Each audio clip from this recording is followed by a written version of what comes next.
bahwa status yang mulia Ketua Mahkamah Konstitusi yang merupakan suami dari Ibu Hidayati, yaitu adik kandung dari Presiden Insinyur Haji Joko Widodo, juga tidak luput dari sasaran tafsir liar tersebut, sehingga mengesankan hubungan kekerabatan, garing kekeluargaan beliau berdampak pada pertimbangan yang diambil dalam memutuskan perkara akuo.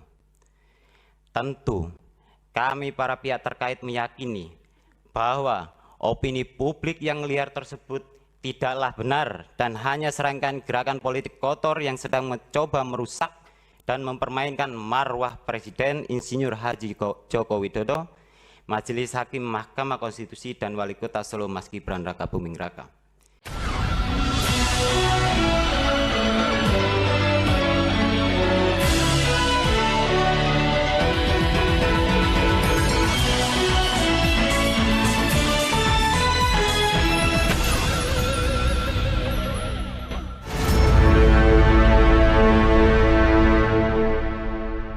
Assalamualaikum warahmatullahi wabarakatuh. Saya Hersbun Arif dari Forum News Network. Ketua Mahkamah Konstitusi RI yang juga adik ipar Presiden Jokowi menegaskan dia akan bersikap independen dalam menangani perkara gugatan judicial review batas usia calon presiden yang kini tengah bergulir di Mahkamah Konstitusi. Penegasan Ketua Mahkamah Konstitusi Anwar Usman ini disampaikan dalam sidang Mahkamah Konstitusi mendengarkan keterangan ahli dan kuasa hukum terkait dalam perkara gugatan batas usia calon presiden dan wakil presiden yang digelar hari Selasa kemarin tanggal 29 Agustus 2023. Terima kasih untuk Pak Sunandiantoro yang telah mengingatkan saya secara khusus sebagai Ketua MK.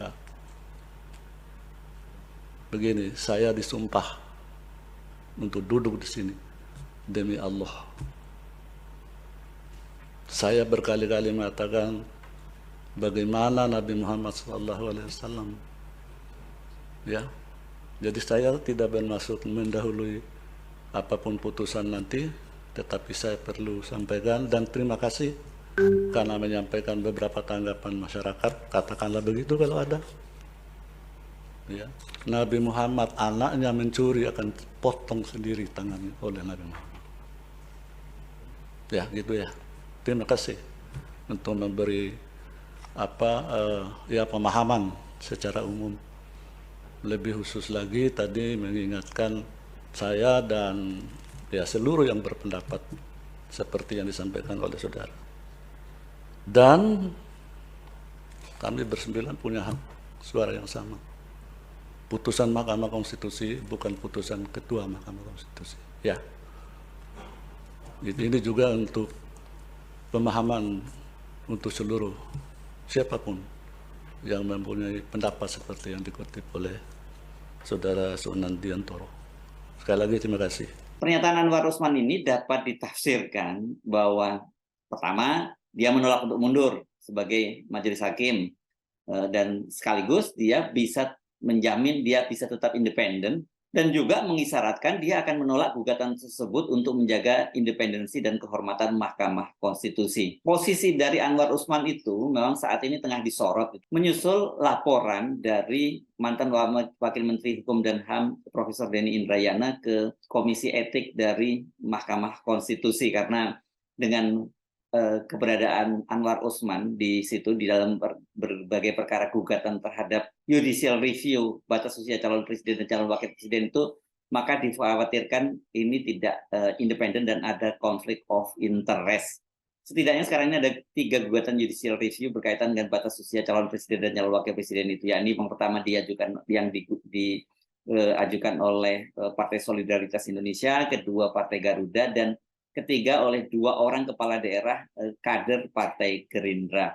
Nah, sidang kemarin itu merupakan pemeriksaan ahli yang dilakukan oleh Perludem yang menghadirkan ahli hukum tata negara Dr. Bivitri Susanti dan kuasa hukum pihak terkait yakni Evi Rahma Anggita. Evi Anggita ini melalui kuasa hukumnya Sudiantoro meminta agar gugatan batas usia capres dan cawapres yang diajukan oleh Partai Solidaritas Indonesia itu ditolak karena dianggap akan menimbulkan diskriminasi baru terhadap mereka yang berusia di bawah usia 35 tahun. Selain itu, Sudiantoro juga menilai batas usia capres dan cawapres ini bukan kewenangan Mahkamah Konstitusi, namun kewenangan pembentuk undang-undang atau sering dikenal sebagai open legal policy. Sudiantoro juga mengingatkan gugatan PSI itu memunculkan tafsir liar terhadap Presiden Jokowi dan Anwar Usman sebagai adik ipar dari Presiden Jokowi, bahwa mereka ini nanti akan meloloskan gugatan itu demi kepentingan pencawapresan Gibran. Bahwa para pihak terkait berkepentingan menjaga marwah majelis hakim, yaitu orang-orang pilihan yang disebut sebagai negarawan, serta institusi Mahkamah Konstitusi agar tetap berada pada garis konstitusional sebagaimana fungsi yang melekat pada Mahkamah Konstitusi, yaitu sebagai pengawal konstitusi dan pelindung hak konstitusional warga negara. 7. Bahwa adanya permohonan pengujian pasal 169 huruf Q Undang-Undang Republik Indonesia nomor 7 tahun 2017 tentang pemilihan umum sebagaimana terakhir diubah dengan peraturan pemerintah pengganti Undang-Undang Republik Indonesia nomor 1 tahun 2022 terhadap pasal 8 ayat 3, pasal 27 ayat 1, pasal 28D ayat 1 dan pasal 28D ayat 3 Undang-Undang Dasar Negara Republik Indonesia tahun 1945 yang diajukan oleh pemohon telah menimbulkan berbagai tafsir yang sangat liar di kalangan publik, yang salah satunya adalah bahwa permohonan aku adalah bentuk ambisi Bapak Presiden Republik Indonesia yang ingin meloloskan anak kandungnya Mas Gibran Rakabuming Raka yang saat ini menjabat sebagai Wali Kota Solo untuk dapat mengikuti pertarungan di kancah nasional sebagai calon wakil presiden Republik Indonesia. 8. Bahwa permohonan dalam perkara aku yang diajukan oleh Partai Solidaritas Indonesia selaku pemohon yang menghendaki pasal 169 huruf Q haruslah dimaknai berusia sekurang-kurangnya 35 tahun telah disetujui dan dikuatkan oleh Partai Gerindra selaku pihak terkait yang dalam petitumnya menghendaki Mahkamah Konstitusi mengabulkan permohonan pemohon untuk seluruhnya.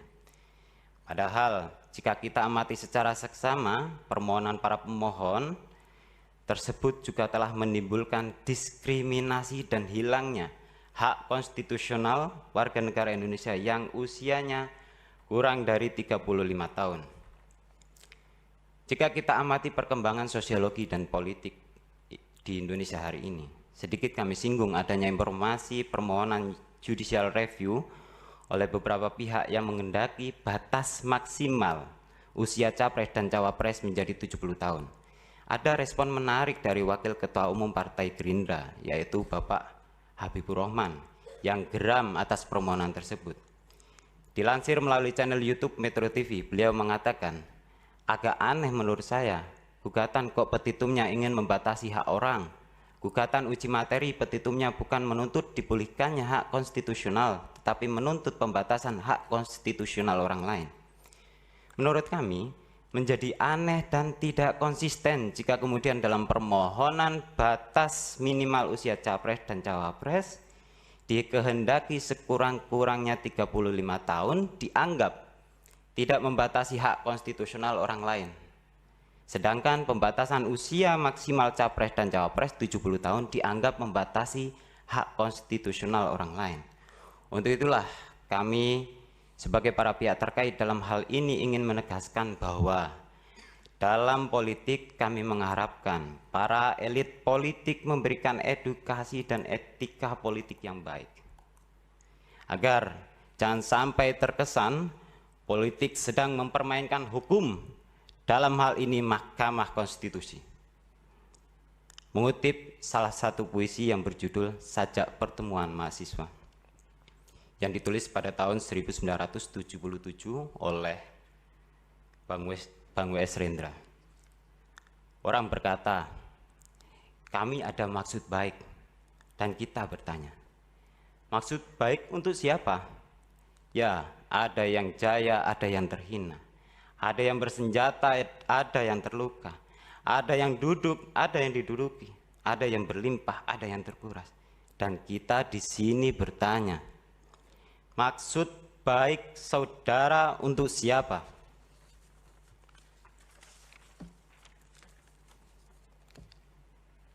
Saudara berdiri di pihak yang mana? Yang mulia Majelis Hakim Mahkamah Konstitusi yang terhormat, tentu kami para pihak terkait tetap memiliki keyakinan bahwa Partai Solidaritas Indonesia selaku pemohon dan Partai Gerindra selaku pihak terkait adalah partai yang senantiasa memberikan sumbangsi besar, baik ide dan gagasan serta tindakan nyata dalam pembangunan bangsa dan negara kesatuan Republik Indonesia. 9. Bahwa status yang mulia Ketua Mahkamah Konstitusi yang merupakan suami dari Ibu Hidayati yaitu adik kandung dari Presiden Insinyur Haji Joko Widodo juga tidak luput dari sasaran tafsir liar tersebut, sehingga mengesankan hubungan kekerabatan, garing kekeluargaan beliau berdampak pada pertimbangan yang diambil dalam memutuskan perkara akuo. Tentu kami para pihak terkait meyakini bahwa opini publik yang liar tersebut tidaklah benar dan hanya serangkaian gerakan politik kotor yang sedang mencoba merusak dan mempermainkan marwah Presiden Insinyur Haji Joko Widodo, Majelis Hakim Mahkamah Konstitusi dan Wali Kota Solo Mas Gibran Raka Buming Raka. 10. Bahwa untuk menjaga kewibawaan Mahkamah Konstitusi dari permohonan aku yang mengakibatkan dipermainkannya marwah Mahkamah Konstitusi, maka kami para pihak terkait berharap kepada Yang Mulia Majelis Hakim Mahkamah Konstitusi untuk menolak permohonan pemohon pada perkara aku untuk seluruhnya dan menyatakan perkara aku adalah open legal policy yang seharusnya menjadi kewenangan pembentuk undang-undang. 11. Bahwa jikalaupun Yang Mulia Majelis Hakim Mahkamah Konstitusi tetap menganggap permohonan perkara aku adalah open legal policy yang layak dievaluasi, diperiksa, dan dirubah untuk kemudian ditetapkan melalui putusan Mahkamah Konstitusi, maka seharusnya batas usia minimal yang ditentukan ialah usia 17 tahun sebagaimana hak pilih mereka telah ditetapkan pada Undang-Undang Pemilu. Sehingga putusan tersebut berimbang antara hak memilih dan hak dipilih, equality before the law. Di sisi lain, hal pokok yang seharusnya ditentukan ialah batas maksimal usia capres dan cawapres. Karena jika batas usia minimal diatur, maka seharusnya batas usia maksimal haruslah juga diatur.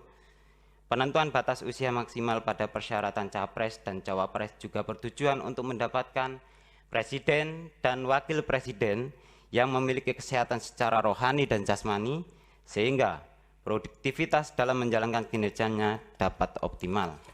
Pernyataan dari Sudiantoro tadi yang mengingatkan bahwa muncul tafsir liar tadi terhadap gugatan PSI, itulah yang kemudian ditanggapi oleh Anwar Usman dan sampai kemudian tadi dia bersumpah akan bersikap independen. Bagaimana kita sesungguhnya memahami gugatan batas usia capres dan cawapres yang diajukan oleh PSI, Partai Garuda, dan 2 kader kepala daerah dari Partai Gerindra ini? Pakar Hukum Tata Negara, Dr. Bivitri Susanti yang tampil sebagai ahli yang diajukan oleh Perludem punya penjelasan yang sangat menarik nih. Coba kita simak ya penjelasan dari Bivitri Susanti yang juga disampaikan dalam persidangan kemarin. Isu dalam perkara Akuo, sebagaimana sudah saya sampaikan dalam keterangan tertulis, sebenarnya sangat-sangat straightforward. Apakah isu batasan umur sebagai syarat pencalonan presiden dan wakil presiden adalah isu konstitusional yang harus diputus oleh mahkamah? Tentu saja kita akan sangat tertarik juga bila dihadapkan pada pertanyaan-pertanyaan keilmuan yang mendalam dan juga memang penting. Tapi relevankah dengan konstitusi? Misalnya isu diskriminasi berdasarkan umur, atau sekarang yang hits dengan istilah ageism, dan pertanyaan non-hukum tentang tingkat kematangan manusia dalam mengelola intelijensia, emosi, dan pengalaman untuk dapat menduduki jabatan tertentu. Tapi pertanyaan mendasarnya harus dikembalikan. di mana sebenarnya lokus pembahasan semua isu yang sangat menarik itu? Apakah di forum Mahkamah Konstitusi atau dalam perdebatan pembahasan undang-undang?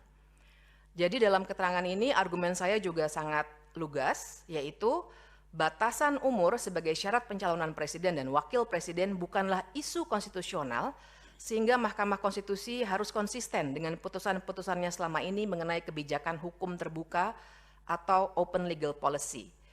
Maka untuk membangun argumen ini, yang akan saya lakukan adalah yang pertama, saya akan mencoba untuk menjadi kawan diskusi bila diizinkan oleh majelis. Terima kasih. Untuk menjawab apakah pasal AKO memenuhi syarat pengecualian kebijakan hukum terbuka dalam batasan umur, sehingga mahkamah tetap perlu mengujinya. Dan kedua, mencoba menelusuri secara penalaran hukum, apakah benar ada metode interpretasi yang dimungkinkan untuk membaca pasal 27 dan 28 mengenai diskriminasi sesuai logika pemohon, yang menurut saya logikanya pun inkonsisten. Pertama-tama saya akan masuk sedikit saja, saya akan banyak beberapa hal yang saya kurangi dari keterangan ahli saya karena waktunya tidak panjang. Pertama, batas umur sebagai kebijakan, atau seringkali disebut dengan istilah ageism. Menariknya dalam riset pendek yang saya lakukan, karena waktunya tidak banyak, jadi saya hanya lakukan melalui internet, kebanyakan literatur hukum dan politik mengenai ageism justru mempersoalkan usia lanjut politisi, yang tentu saja kita semua tahu, misalnya Donald Trump dan Joe Biden itu sudah sangat lansia, sampai jatuh berapa kali itu Joe Biden. Kemudian juga ada seorang senator di Amerika Serikat yang terdiam selagi pidato, juga karena usia yang terlalu tua. Nah, jadi memang menarik waktu saya telusuri, kata atau istilah ageism itu pertama kali dikatakan oleh Robert Neil Butler dari tahun cukup lama ya, ini dari tahun 1969. Tapi baru hits lagi sekarang ini karena sedang banyak kritik yang digunakan oleh memang anak-anak muda. Tapi kritik itu maupun istilah ageism dan segala diskursnya itu muncul dalam situasi yang di luar wilayah konstitusional. Karena memang pembatasan usia minimum maupun maksimum untuk politikus bukan isu yang lazim diatur ketat. Karena kapasitas politikus umumnya diukur dari rekam jejaknya, bukan umur. Berbagai negara karena itu menerapkan usia yang berbeda-beda mengenai batas umur, karena sejauh ini memang tidak ada pembuktian secara ilmiah mengenai pengaruh usia pada kapasitas politik dan bahkan kinerja. Saya ingat salah satu perkara di mana saya juga menjadi ahli, waktu itu bersama seorang ahli psikologi forensik. Saya ngobrol juga dengan beliau dan waktu itu perkara usia pensiun jaksa, di mahkamah juga, tapi bukan soal usianya itu sendiri yang diperkarakan, tapi obrolannya waktu itu adalah ada tidak dari aspek psikologi sebenarnya, usia yang bisa disandingkan dengan kinerja. Jadi isu-isu di dunia kesehatan mengenai kaitan usia dengan kebugaran itu banyak sekali, tetapi izinkan saya mengingatkan bahwa kapasitas politik dan kemampuan berpikir tidak bisa disamakan dengan kebugaran. Kita paham seorang begawan seperti Profesor Emil Salim misalnya yang usianya sudah 93 tahun kalau saya tidak salah, sangat tajam, saya masih sering WA-an dengan beliau untuk berdiskusi soal hukum. Jadi karena perkembangan dunia kedokteran dan sains yang cepat dan tidak dapat diperkirakan, lazimnya batas usia ditentukan sebagai sebuah policy, bukan isu yang fix yang tidak dapat diubah. Karena kemampuan beragam jenis jabatan juga bisa ditentukan secara berbeda dan biasanya dilakukan dengan kajian tersendiri oleh ilmuwan-ilmuwan terkait yang pada umumnya tidak ada kaitannya dengan hukum. Misalnya psikologi, sosiologi, politik, dan lain sebagainya. Disinilah nantinya pembuat kebijakan bisa berdebat dalam memberikan argumentasi dan data mengenai usia yang dianggap layak dalam konteks pembentukan kebijakan berdasarkan bukti atau evidence-based policy making. Yang bisa digali itu misalnya kemampuan mengelola informasi dan emosi, dampak sosiologis dan politis mengenai umur dalam jabatan tertentu, dan seterusnya. Tapi intinya dari aspek hukum itu satu-satunya keterkaitan hanya soal hak. Yang lainnya aspek non-hukum, maka juga non-konstitusional. Mengapa keterkaitan satu-satunya dengan hak? Kita paham ada soal batas usia dewasa, yang dalam konteks kepemiluan juga ada. Yaitu inilah yang dijadikan batas usia minimum memilih. Nah, karena itulah maka seharusnya bukan model usia yang perlu dibangun, karena memang ada asumsi mengenai masih belum matangnya kultur politik di Indonesia dan budaya feodalisme yang bisa membuat rekam jejak politik tenggelam di dalam menterengnya latar belakang keluarga dan gelar. Kita semua paham gelar-gelar juga sekarang dengan mudah bisa dibeli. Sehingga usia oleh para pembentuk hukum memang sering dijadikan filter untuk mencegah orang-orang yang tidak berpengalaman menjadi politisi. Tapi yang mulia misalnya saja suatu buku yang sedang saya baca belum selesai, karena menarik sekali, buku karangan Soren Kaplan baru tahun 2023 mengenai experiential intelligence. Bahkan dalam konteks bisnis, dia dari Harvard Business Law, maksud saya Business School, itu mengatakan soal sekarang juga harus ada untuk melihat pengalaman dalam melihat kemampuan seseorang.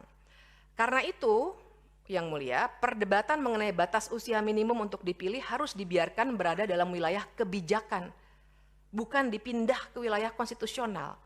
Harapannya, nanti kalau perkembangan tingkat pendidikan dan kedewasaan dalam berpolitik, hal ini kemudian kita juga semakin berkembang, kita semua berharap seperti itu, kita semakin baik peradaban politiknya, maka nanti hal ini bisa diatur berkembang lagi secara kontekstual. Sedangkan jika mahkamah yang mengaturnya dalam arti memberikan putusan, fleksibilitas yang mengikuti kontekstualitas ini akan hilang. Karena nanti batas usia akan selalu menjadi isu konstitusional yang kembali harus diperiksa mahkamah dengan logika yang sangat mungkin akan inkonsisten. Inkonsistensi ini sudah terlihat dalam permohonan Akuo yang bila diadopsi oleh mahkamah, menurut saya akan membuka inkonsistensi putusan mahkamah. Pemohon mengemukakan argumen tentang ketidakadilan dan diskriminasi. Jika proposisi utamanya dalam konteks logika atau inferensi atau penyimpulan atau silogisme, jika proposisi utamanya adalah pembatasan umur menimbulkan diskriminasi bagi sebagian warga negara Indonesia yang berusia di bawah 40 tahun, maka seharusnya dalam silogisme itu kesimpulannya adalah menghilangkan sama sekali batasan umur, bukan menurunkannya. Sebab bila batas usia diturunkan, maka diskriminasi juga terjadi, hanya pindah ke orang-orang yang berusia di bawah 35 tahun. Nah, sekarang saya kira kita tinggal menunggu bagaimana keputusan Mahkamah Konstitusi.